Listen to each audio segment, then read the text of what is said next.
أهلا بكم. كشف أحدث مسح شهري أجرته رويترز لآراء مديري الأصول أن مديري صناديق الشرق الأوسط قد يزيدون تحركهم تجاه السيولة مع تنامي المخاطر الاقتصادية والجيوسياسية في المنطقة. المسح الذي أجري في الأيام العشرة الأخيرة من مارس شمل 15 شركة رائدة من شركات الصناديق في المنطقة. للمزيد ينضم إلي في الاستوديو السيد شهزاد جناب مدير إدارة الأصول في شركة ضمان للاستثمار. سيد جناب أهلا وسهلا بك. أنتم تديرون صندوق ضمان 5 الذي حقق الأداء الأفضل العام الماضي على مستوى الصناديق في العالم. أريد منك اليوم رؤيتك للعوامل التي تتحكم أو تساعد مدراء الصناديق اليوم في وضع استراتيجيتهم في المرحلة المقبلة تجاه بداية أسواق الأسهم في المنطقة. Well, first of all, thank you very much for having me. Bismillahirrahmanirrahim.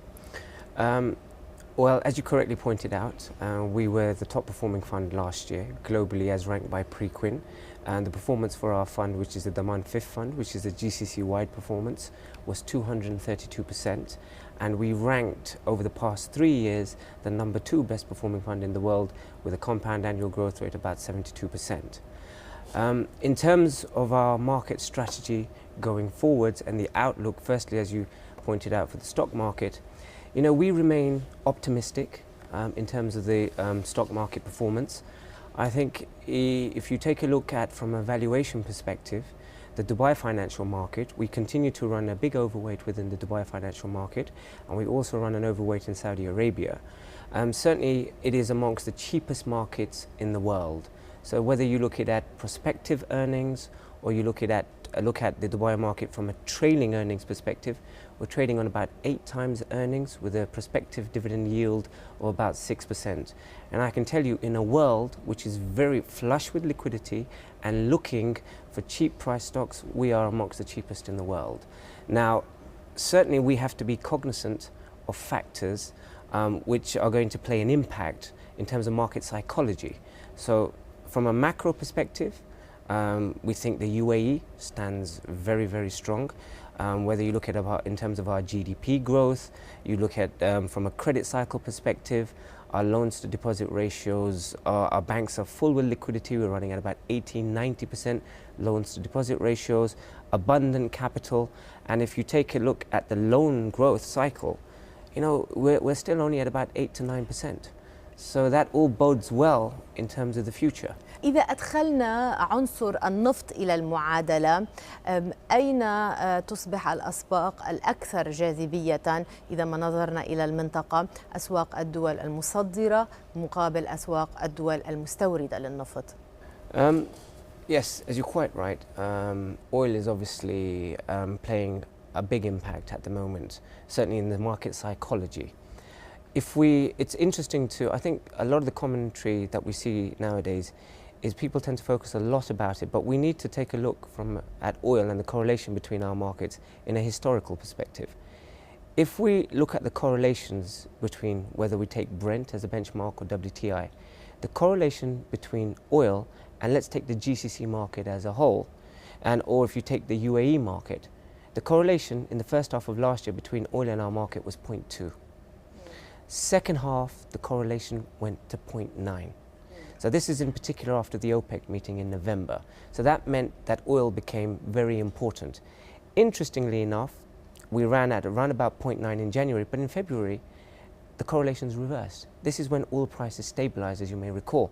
And in fact, if you take the first quarter, with the exception of Saudi Arabia, where the market tends to be, obviously there's a lot of petrochemical giants like SABIC listed, and the market cap of petrochemical tends to be higher, the rest of the GCC markets do not exhibit that much of a correlation at the moment as we speak with oil. Now we talked about oil importers versus oil exporters. Well, clearly as a thematic, if you take, this is a theme that is playing out globally right now, where net oil importing countries are getting a massive windfall gain as a result of the more than halving in oil prices. From a regional perspective, a clear beneficiary of that is Egypt, which, so actually if you take a look at the correlation of oil prices between Egypt and the oil price, is actually an inverse correlation. So clearly they're a big beneficiary of obviously the halving in oil prices. أخيراً، كيف تختلف مصادر السيولة لأسواق الدخل الثابت في مقابل أسواق الأسهم في المنطقة، وبالتالي ماذا يمكن لنا أن نتوقع عن مستويات هذه السيولة؟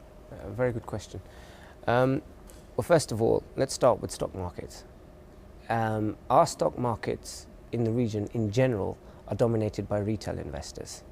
Institutional element tends to be at best between 20 to 30%. Obviously, an important dynamic is the foreign institutions, which started becoming prevalent post the MSCI emerging markets upgrade that we saw last year. Now, this is in stark contrast to obviously what we see in the fixed income market. In the fixed income market, the participants are predominantly institutional investors, and banks tend to be a big part of that. Foreign institutions tend to be a big part of that, and the retail element is relatively small by comparison.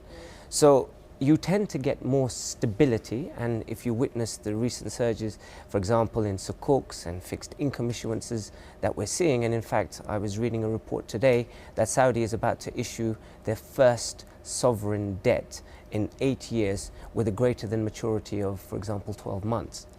And this is important because it means that you don't get the same level of volatility in the fixed income and sukuk market that we tend to get obviously in the retail market.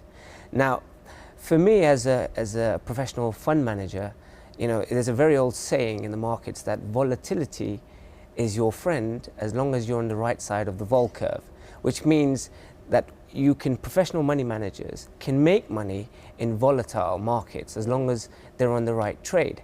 So, you know, it's the real professional money managers that have been exhibiting strong alpha and good returns. You know, I think that the forthcoming period should be a good one for them, because a lot of people, you know, a rising tide lifts all boats. You know, but in an environment where you truly have to differentiate and search for good investment opportunities, I think professional money managers can look, you know, with starry-eyed to the future coming, because I think this will be a good forthcoming period for them. السيد شاهزاد جناب، مدير إدارة الأصول في شركة ضمان للاستثمار، شكرا جزيلا لك. شكرا جزيلا.